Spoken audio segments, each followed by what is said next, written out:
মালিবাড়ী ২ নম্বর অঞ্চল কংগ্রেসের পক্ষ থেকে ইফতার মাহফিল অনুষ্ঠিত হল সোমবার। উপস্থিত ছিলেন রানীনগর বিধানসভার বিশিষ্ট সমাজসেবী ডক্টর জাহাঙ্গীর ফকির, যিনি মুর্শিদাবাদ জেলা কংগ্রেস কমিটির সাধারণ সম্পাদক, রানীনগর ২ নম্বর ব্লক কংগ্রেস সভাপতি মমতাজ বেগম হীরা, কাতলামারী ২ নম্বর অঞ্চল কংগ্রেসের সভাপতি মোহাম্মদ আলী, মালিবাড়ী ২ নম্বর অঞ্চল কংগ্রেসের সভাপতি কামরুজ্জামান শেখ সহ বিশিষ্ট জনেরা।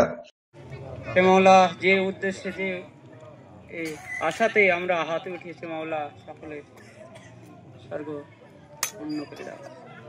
আল্লাহ তুমি জানো সবাই অন্তরে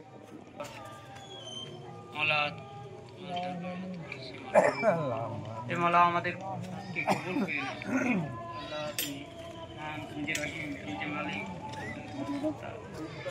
আল্লাহ তুমি স্বর্গ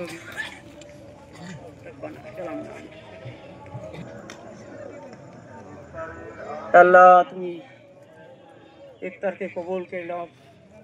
হে মাওলা, সকলে আমাদের ইফতারকে কবুল করে নাও।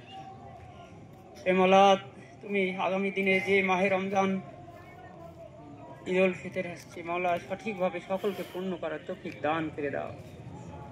হে মাওলা, এই যে আগামী 25 বা 27 সকলকে সঠিকভাবে আদায় করার তৌফিক দান করে দাও।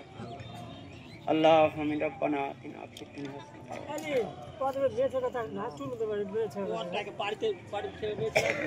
আমিন আমিন সুবহানাল্লাহ আলহামদুলিল্লাহি রাব্বিল আলামিন লা ইলাহা ইল্লাল্লাহু মুহাম্মাদুর রাসূলুল্লাহ।